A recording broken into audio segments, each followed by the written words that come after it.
Welcome to my channel basics of learning. Fundamental right की 6 video में हम right to constitutional remedies के बारे में जानेंगे, जो कि हमारा 6वां मूल अधिकार है। इससे पहले वीडियोज़ में हमने 5 मूल अधिकारों के बारे में जाना। पहला समानता का अधिकार, दूसरा स्वतंत्रता का अधिकार, तीसरा शोषण के विरुद्ध अधिकार, चौथा धार्मिक स्वतंत्रता का अधिकार, पाँचवा शैक्षिक और सांस्कृतिक अधिकार जो कि एक अल्पसंख्यकों के होते हैं, और 6वां ये संवैधानिक उपचार का अधिकार।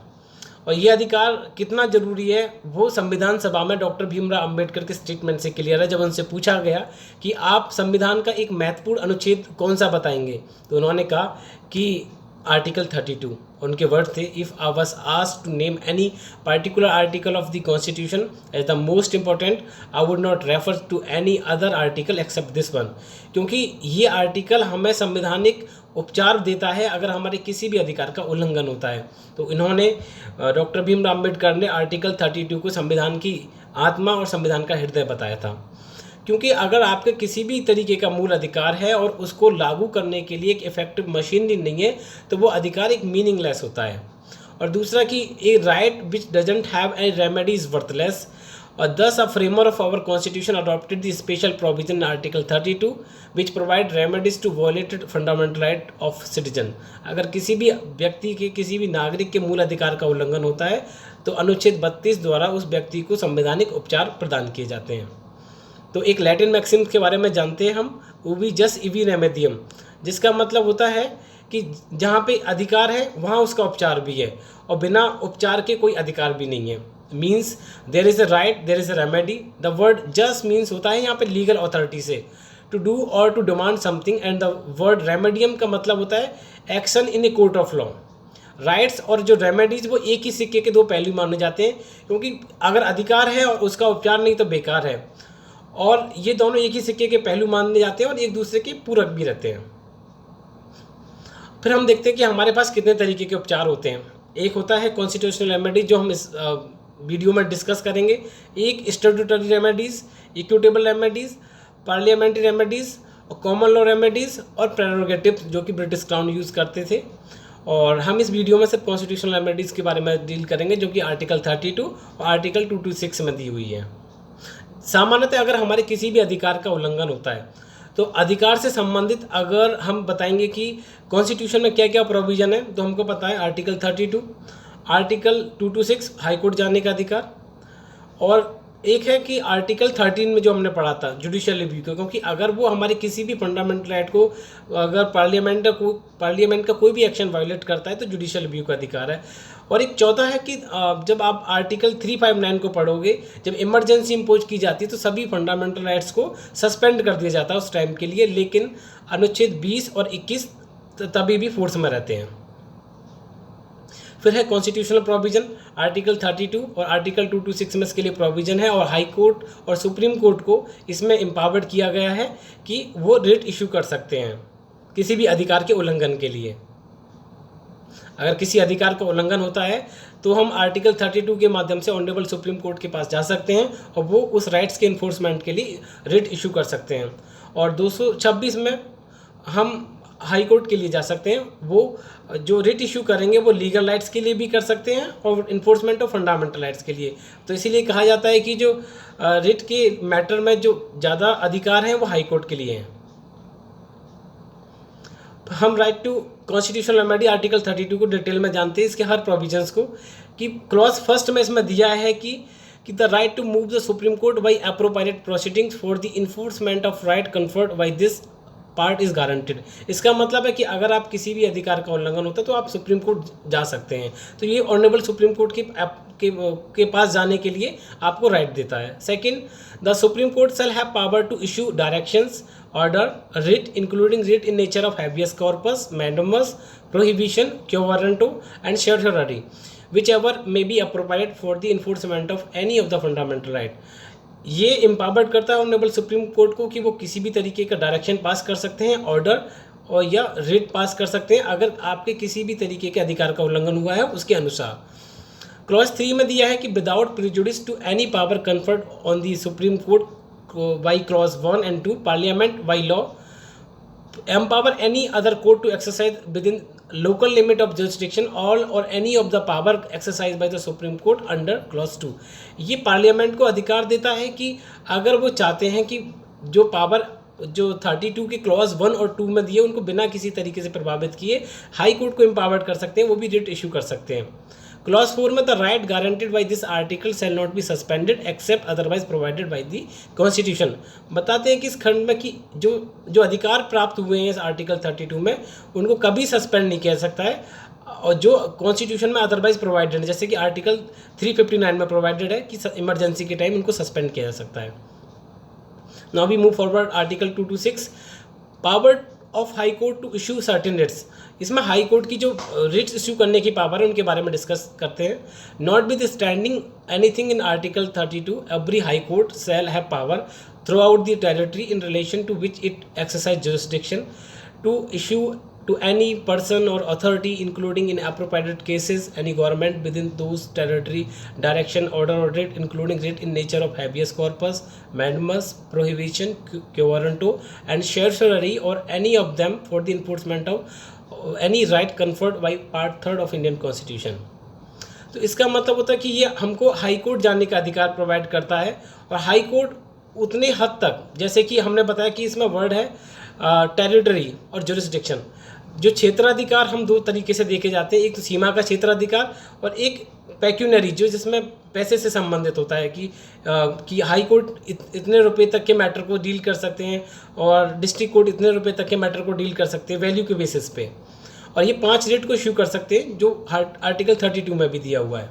फिर क्लॉज 2 में है the power conferred by clause 1 to issue directions order or writ to any government authority or person may also be exercised by any high court exercising jurisdiction in relation to the territories within which the cause of action arises, wholly or any part arises for the exercise of such power, notwithstanding that the seat of such government or authority or the residence of such person is not within the territories। ये बताते कि अगर cause of action अगर उत्तर प्रदेश में होता है तो उसके बेसिस पे ही ये रेट इशू किया जा सकता है। ये मैटर नहीं करता कि आपका रेजिडेंस अगर दिल्ली में है तो आप दिल्ली हाई कोर्ट के लिए नहीं, वो एक्शन अगर उत्तर प्रदेश में हुआ तो वो इलाहाबाद हाई कोर्ट में डील किया जाएगा।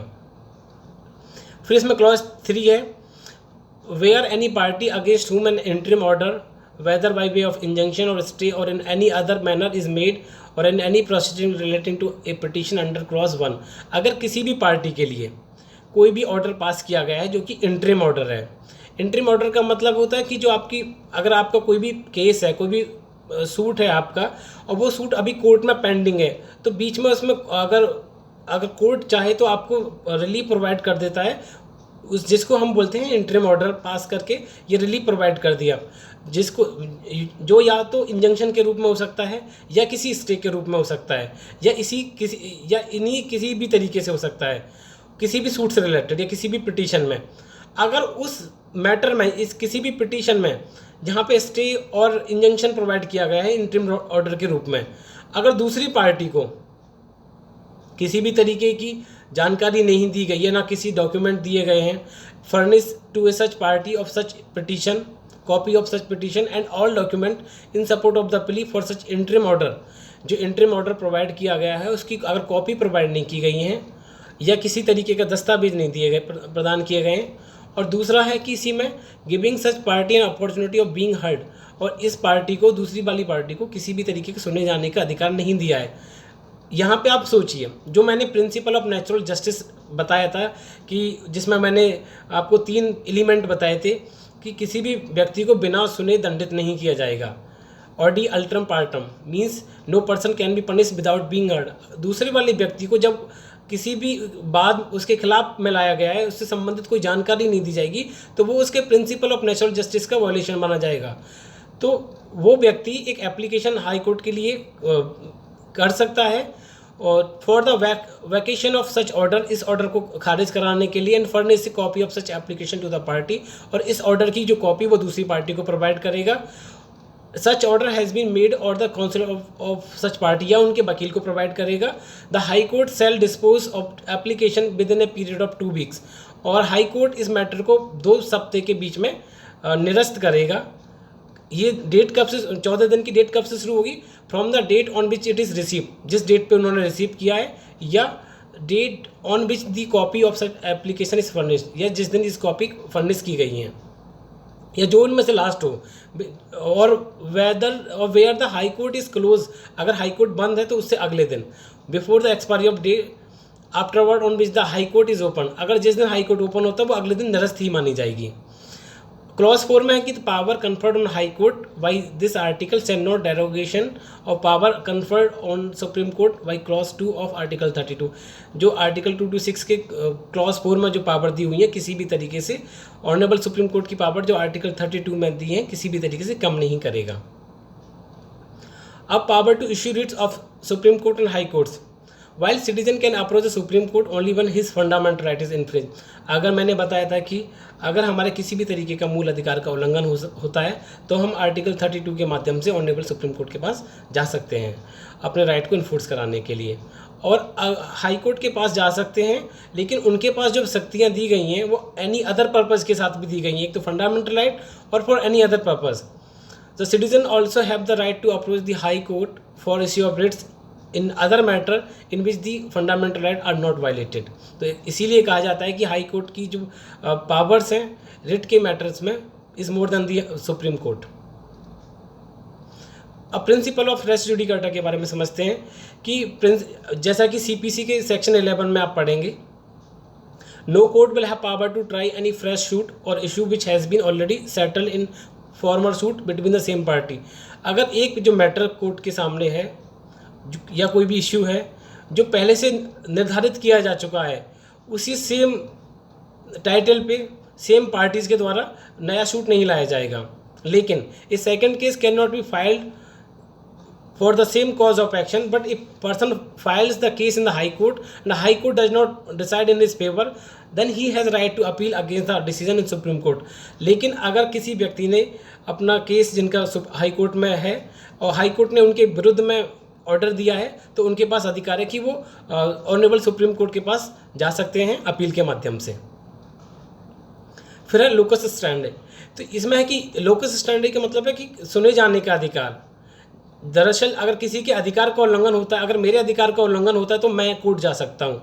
क्या मेरे अधिकार के उल्लंघन पे और कोई व्यक्ति कोर्ट जा सकता है? तो ये डील करता है इसके संबंध में।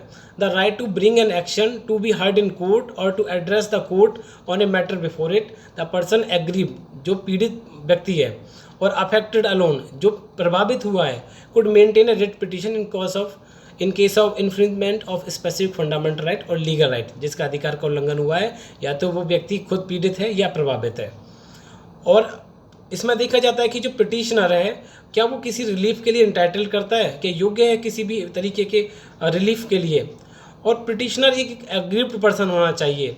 जो हमारा पुराना व्यूज़ था जिसमें सिर्फ प्रभावित व्यक्ति, जिसमें सिर्फ पीड़ित व्यक्ति ही जा सकता था, उसको लिबरलाइज इंटरप्रिटेशन के साथ आज इतना एक्सटेंड किया गया है कि जो भी व्यक्ति जो प्रभावित होता है उस फैसले से या उसी तरीके से वो अप्रोच कर सकता है।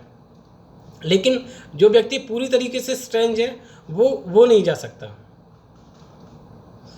तो हम ये दो लैटिन मैक्सिम्स के बारे में डील करते हैं, इंजूरिया साइने डैमनम और डैमनम साइने इंजूरिया। इसका मतलब होता है इंजूरिया साइने डैमनम का legal injury so cause to the plaintiff without any damage to the physical injury. इसका मतलब होता है अगर आपके किसी भी विधिक अधिकार का उल्लंघन हुआ है, विधिक अधिकार का उल्लंघन, लेकिन आपके किसी भी तरीके की भौतिक क्षति नहीं हुई है। जैसा कि इसमें केस दिया हुआ है एसपी वर्सेस वाइट का, जिसमें एक व्यक्ति को उसका वोट डालने से रोका गया और वोट डालने का अधिकार उसका लीगल राइट था, लेकिन उस वोट ना डालने की वजह से उसको किसी भी तरीके से क्षति नहीं हुई, लेकिन फिर भी उसको रेमेडीज़ प्रोवाइड की गई थी क्योंकि उसके एक विधिक अधिकार का उल्लंघन हुआ है। दूसरा है डैमनम साइने इंजूरिया, कि डैमेज हुआ है फिजिकल रूप से, भौतिक जो नुकसान हुआ है, damage suffered physically by the plaintiff but no damage is being cause to the legal right, लेकिन किसी भी तरीके के विधिक अधिकार का उल्लंघन नहीं हुआ, as there is no violation of it, और तो इसमें किसी तरीके का उल्लंघन नहीं माना जाएगा। ये केस है ग्लास्टर ग्रामर स्कूल केस, जिसमें एक व्यक्ति एक स्कूल में पढ़ाता था, उसने दूसरा स्कूल वो शुरू कर लिया और जो पहले स्कूल के बच्चे थे वो दूसरे स्कूल में आने लगे, और जिससे पहले वाले स्कूल के टीचर ने, प्रिंसिपल ने वो केस को फाइल किया कोर्ट में कि मुझे डैमेज हुआ है और मुझे रेमेडी प्रोवाइड की जाए। लेकिन इसके लिए कोई भी लीगल राइट एक्सटेंड नहीं करता, और ये सिर्फ डैमेज ही माना जाएगा, क्योंकि लीगल राइट तो उसमें कोई था नहीं। अगर लीगल किसी राइट से उसको प्रोटेक्शन मिलती इस तरीके की, तभी उसको इन्फोर्स किया जा सकता था। तो इनका मतलब फंडामेंटल राइट में मेरा ये था कि अगर आपके किसी अधिकार का उल्लंघन हुआ, जो अधिकार आपको पार्लियामेंट ने बाई लॉ प्रोवाइड किया हुआ या कॉन्स्टिट्यूशन से प्रोवाइडेड या किसी भी स्टैट्यूटरी राइट्स आपको मिला हुआ है, सिर्फ उसी के उल्लंघन पे आप जा सकते हैं। नाउ अगेंस्ट हुम रिट वुड लाई, ये रिट किसके खिलाफ में लाई जा सकती है? ये स्टेट के खिलाफ में भी लाई जा सकती है। स्टेट जो कि हमने आर्टिकल 12 में डिफाइन किया था, और स्टेट होता है यहाँ पे लॉ मेकिंग बॉडी या किसी भी स्टेटरी बॉडी जो विधि द्वारा किसी भी निकाय के लिए। Person charge with public duty, या ऐसी किसी व्यक्ति जिसके पास एक लोक कर्तव्य के लिए जिसको रिक्रूट किया गया है। Rohtas industries limited versus staff union, honourable supreme court में इस केस में हेल्ड किया था कि private person are not immune from writ jurisdiction. ये प्राइवेट पर्सन्स के लिए भी कर सकती है, लेकिन एक्सेप्शनल केसेस में। अब territorial jurisdiction, honourable supreme court का पूरे ऑल ओवर कंट्री के लिए, हाई कोर्ट का सिर्फ उनकी जो टेरिटरी है उसके लिए से, इलाहाबाद हाई कोर्ट सिर्फ उत्तर प्रदेश के लिए डील कर सकता है। डिले एंड लैचेस, अगर आप जो रेट पिटिशन दाखिल करते हैं, अगर इसमें किसी तरीके से देर है या कमियां हैं, तो उसके आधार पे इसको रिजेक्ट किया जा सकता है। One of the ground for refusing relief under article 32 and 226, petitioner should come to court as earliest reasonably possible. अगर किसी व्यक्ति के अधिकार का उल्लंघन होता है तो उसको जितना जल्दी हो सके उसको उतना जल्दी कोर्ट के पास जाना चाहिए। Person aggrieved by an order of government or any executive action should approach the Supreme Court or High Court with utmost expedition।